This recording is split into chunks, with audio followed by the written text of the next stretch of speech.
When I was teaching Tai Chi back in Sonoma County many years ago, a student of mine, Stefan, invited me to his birthday party.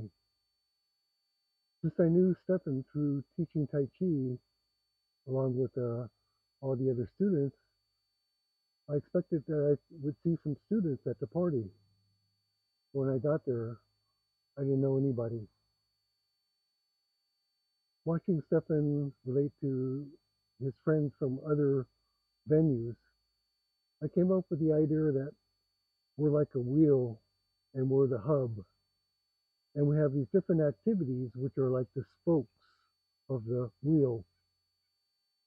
And people know you through that one spoke, but they're not aware of how people know you through the other spokes. So most of you have come to know me on this YouTube channel through my teaching of martial arts and strength training,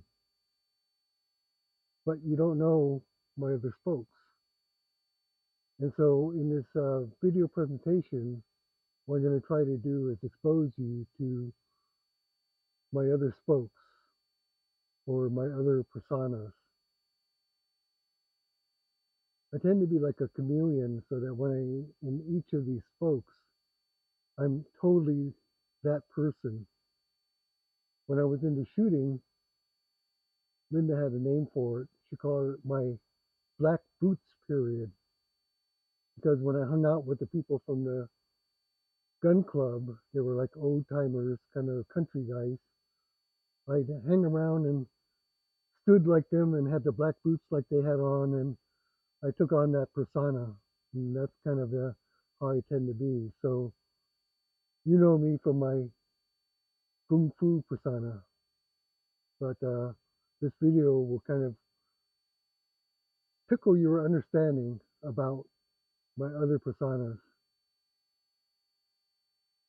Just watch it with an open mind, and of course, if there's any kind of questions you have about my other personas, please feel free to leave comments in the comment section.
This is a photograph of me teaching my grandson Owen how to shoot a bow. He's about 5 years old in the photo, and that's about the age that I started shooting, and I've been shooting a bow and arrow ever since then. My grandfather on my mother's side was a tournament archer. This is a photograph of him with his archery club in 1939 in Sutro Forest, San Francisco. He made all his own equipment, his bows and tack, and I recently inherited a lot of his equipment, and this is some examples of his work. In this photograph, he's shooting his longbow.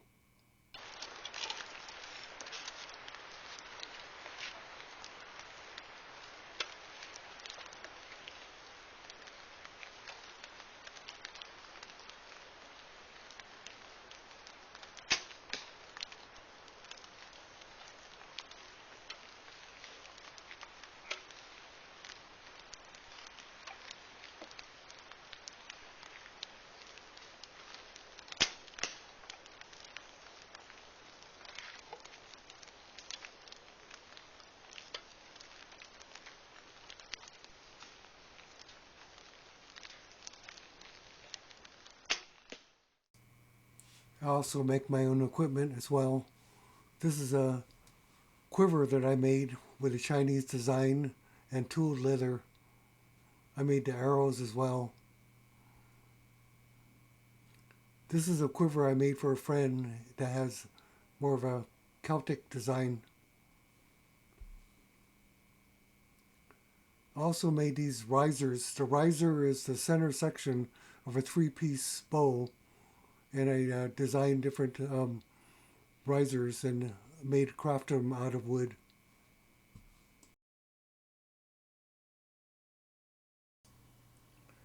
I always wanted to be a cowboy.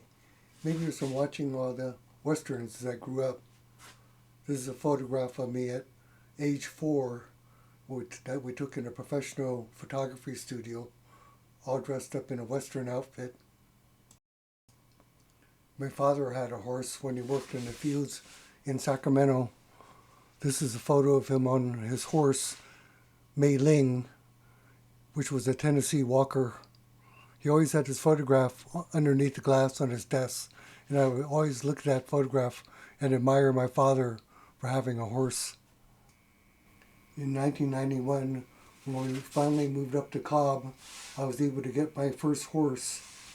Her name was Nita, and she was a 5-year-old purebred Arabian mare. She was wild as the wind and free-spirited. I owned her for about 14 years. We would ride everywhere around the valley, down the road. She was pretty wild, and I got bucked off more than a few times. Eventually we picked up a donkey named Slater to go be her partner for her so she wouldn't be so lonely. Here's a picture of me in my cowboy outfit with Nita. I also had a second horse. He was an Appaloosa. His name was Paco. He's the black horse laying down on the ground in front of Nita. Eventually, we lost both horses. So we decided to get Slater a mate, a donkey, and we ended up coming home with 3 donkeys instead.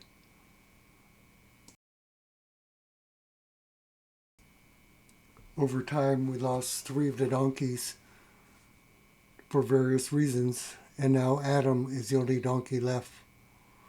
I started working with Adam when he was probably about 7 years old, trying to train him under saddle. Donkeys are different than horses, the way that you train them.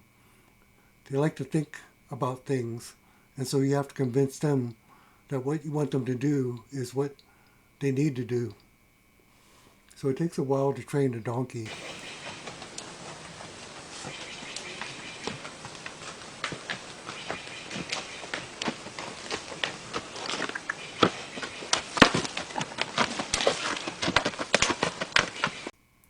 When my Gong Fu brother, Bing Gong, saw this photograph of me in my western outfit with Adam, he came up with a good name for me. He called me El Chino.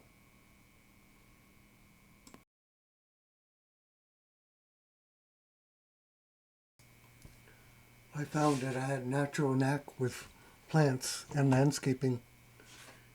In 1971, I landed a job as a head gardener for a Heritage House, a prestigious inn along the Mendocino coast. Here's a photo of my wife Linda, me, and our new son, about 1972, in front of the garden at Heritage House. When we moved back to Sonoma County from Elk, I got hired as the estate gardener for Hugh and Nell Cotting, who owned 3 of the shopping centers in Santa Rosa. I worked there for 17 years. When my employer, Nell Cotting, passed away from cancer, Lynn and I decided it would be a good time to make a change. And so that was when we decided to move to Lake County and found a place in Cobb. I found that I had a good eye for landscape design and hardscaping, and so that's when I started my independent business. I did a lot of fencing and rock work, and garden design. I found that wooden gates didn't hold up very well. Eventually it sagged. So I started to develop these welded gates with fancy inlet designs that I would weld up.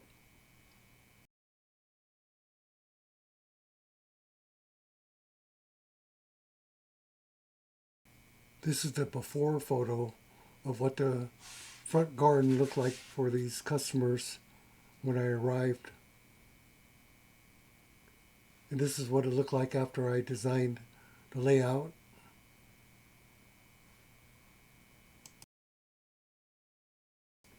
And this is the last garden that I did about a year and a half ago.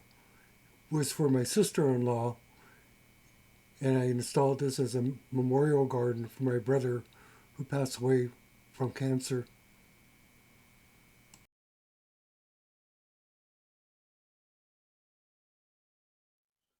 I got into pistol shooting about the mid 1980s, and this happened after an intruder came into my house with a gun. But that story is going to have to wait for you for another time. Too much to present in this video. Right after that incident, my brother, who was a police officer, gave me a .22 revolver for home defense. I took that H&R revolver, 9-shot revolver, to the range, and I couldn't hit the broadside of a barn with it. So like many other things, the competitive nature in me wanted to find out how precise I could be with a gun. And that started a long journey of bullseye shooting.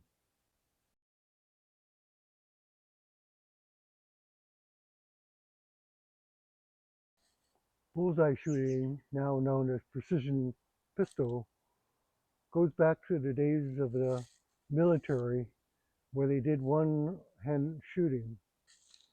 And the stance looks like this.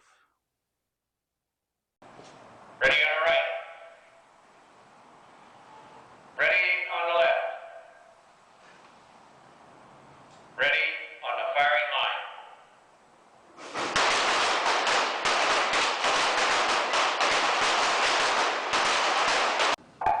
The line is ready. Ready on the right. Ready on the left. Ready on the firing line.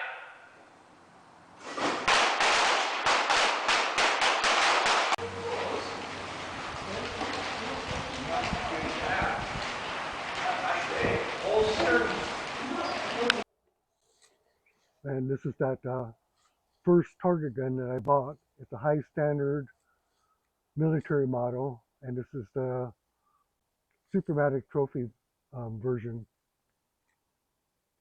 As well, you can see on the grips that I made later on,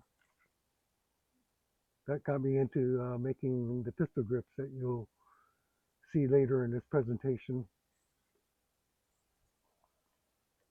In 1990, the person who I was doing the estate gardening for passed away, and so I had to find a new business to get into. And that was when I decided to start making anatomical target grips for bullseye shooters. The pistol grips that I made for myself greatly improved my own shooting, so I thought that it would be beneficial for other target shooters as well. The customer would do a hand tracing or place their hand on a Xerox machine and send me their two-dimensional outline of their hand. So each grip had to be tailored custom to the particular handprint that I received. Here's photos of some of the grips that I've made over the years. We're in business from 1990 all the way up to 2022, over 30 years in business. I'm proud to say in that time, of all the thousands of grips that I made by hand, I only had 2 returns from dissatisfied customers. That's a pretty high record. And of course, this is another example of using my art into whatever work that I do.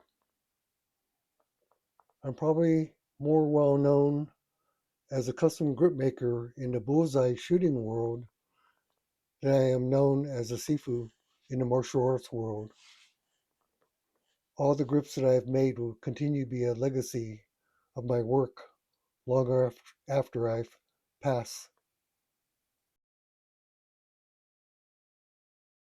Whereas bullseye shooting is a sport of shooting a pistol precisely, combat shooting is a martial arts version of pistol shooting. Wikipedia defines tactical pistol as a modern martial arts that focuses on the use of the handgun as a defensive weapon for self-defense or for military and police use.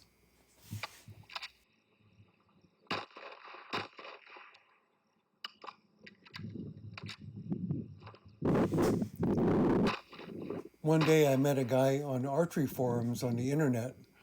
He had the same interest in archery and shooting as I did. It ended up that he was the head firearms instructor for the sheriff's department where I live. His name was Mike Pascal.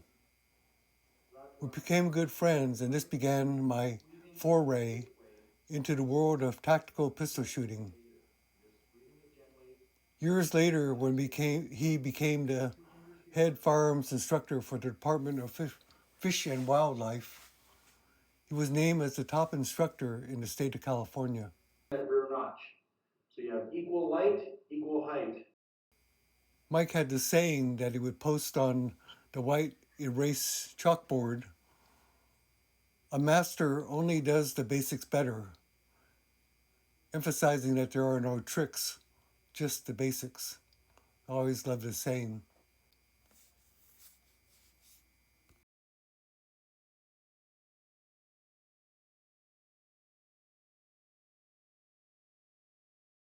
In back like this, he pushes me. All of a sudden, it doesn't take a lot for me to lose my balance, and now I'm fighting from the ground.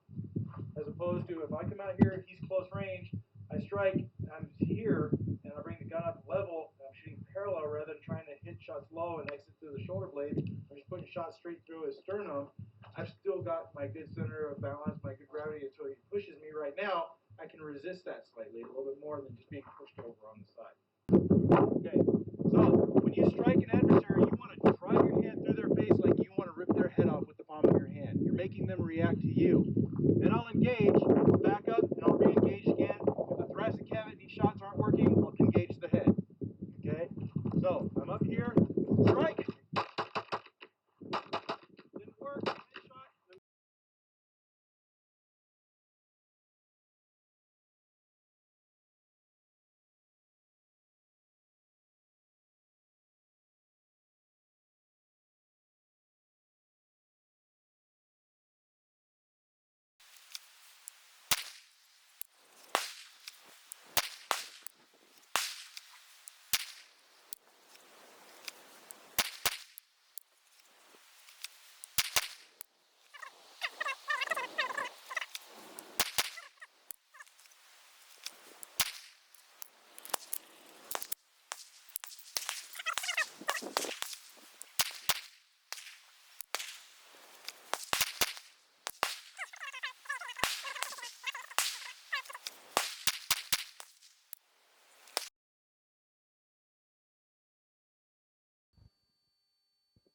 Today we're on the west side of my property, and down below and back of me you see High Valley Road, which leads up to a defunct power plant. Of all my accomplishments in life, one of the things I'm most proud of, and that very few people know except for close family and friends, is my work as an environmentalist, in which myself and a handful of friends and neighbors managed to stop a multi-million-dollar corporation from going forward with a boondoggle project to develop steam pad where there was no steam.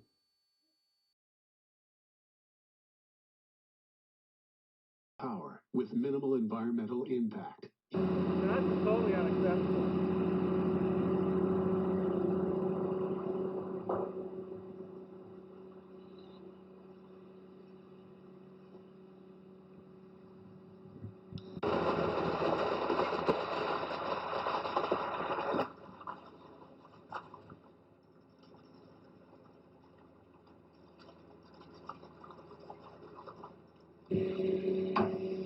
That's toxic.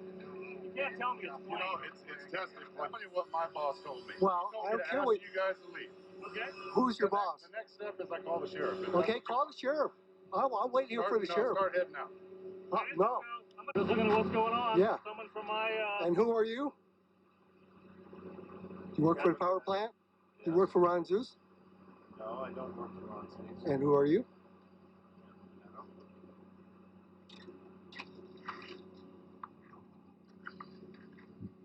Well, that should not be a concern of yours, right? If you're doing anything illegal, why is it your concern?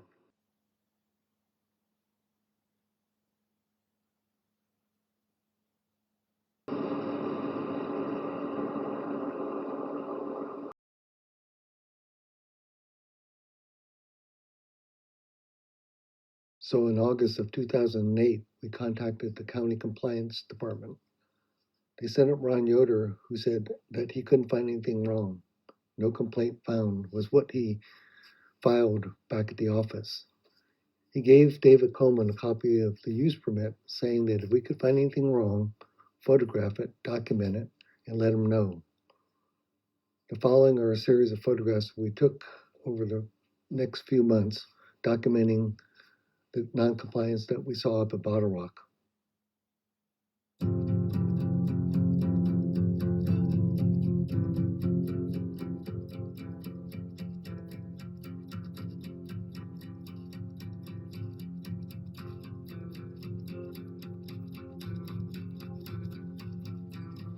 Puisqu'il faut une fin, puisqu'on ne se verra plus jamais de la vie sur la gauche ou en douce.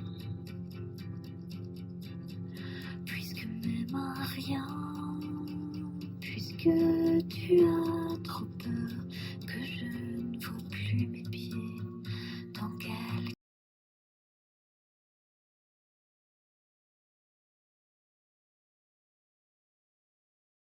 The story is much like that of Aaron Brockovich, in which he was able to stop PG&E from hazardous environmental damage.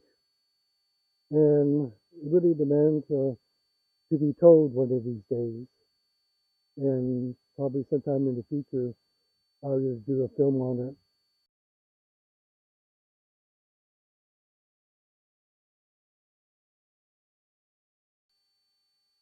I hope that these little video clips that I presented of my other personas will kind of spark some interest. If you see anything of these that you want to hear more about, please let me know in the comments. I just, at some point, I'd like to go through some of these and show how they actually relate to my Kung Fu discipline and how I use my Kung Fu in my art in everything that I do. So there's really no boundaries between all the many things that I do. Even though you might think that this has nothing to do with what I'm presenting on my YouTube channel in terms of the legacy of Master Guo. All these are, as my friend Walt described, the wefts and the warps of the fabric of my life. So that's why I'm presenting this.